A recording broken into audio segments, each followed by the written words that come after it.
In wannan shine farkon shigowanka wannan tasha tawa mai albarka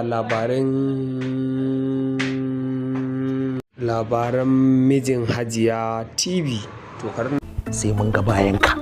Baby. God have mercy upon us. Zaka saki uwanmu.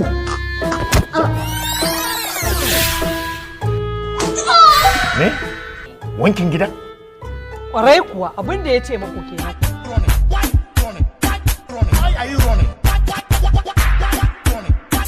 Mijin Hajiya. Da gaske ne abin da ake cewa fara gidan nan? Da gaske ne Allah tambaye ki da gaske ne? Kuna cikin gidan ku kasa yin komai. Na yaron ne ki. Wannan auren na Hajiya da wannan ɗan ƙaramin mutumin ya rabu. Asiri wa Hajiya. Kai! Farraka.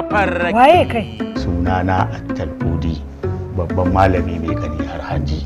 ‘Ya'yanki su suka kawo ni gidan nan. Inda za su gyara halinsu, da gidan na ya zauna lafiya.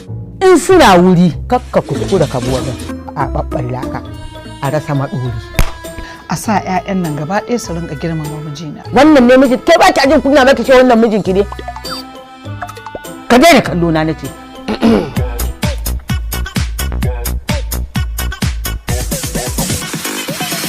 Baby. Na hone. Mu koma ciki. Mijin Hajiya daga ranar 18 ga watan Disamba. Wallahi in ka sake baka tattara ina ka bar gidan nan ba ko. Sun kuyo ka ci. Me za ka gaya mun? Gaya mun.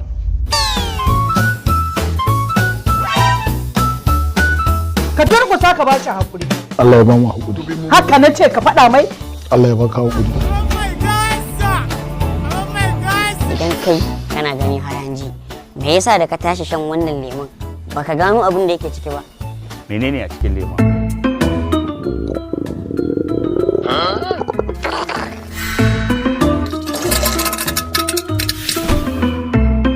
Sigarin na aka murje? Duk wani rashin kunya da kake mun tamkar uwar taka kake yi wa. Tunda uwata nake yi wa, to bari in yi mata mana. Ba da umarni daga daraktan zamani dan Hausa. Mijin Hajiya. Duk wanda ya ƙara wuce karfe 10 bai shigo cikin gidan nan ba, to ya juya sai dai kwana a waje. Wai kamar ya? Sai ka ci a kurkuku? Kai!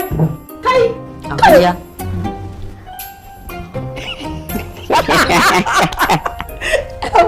A ina ma na tsaya. Abin da kike ce mai kai.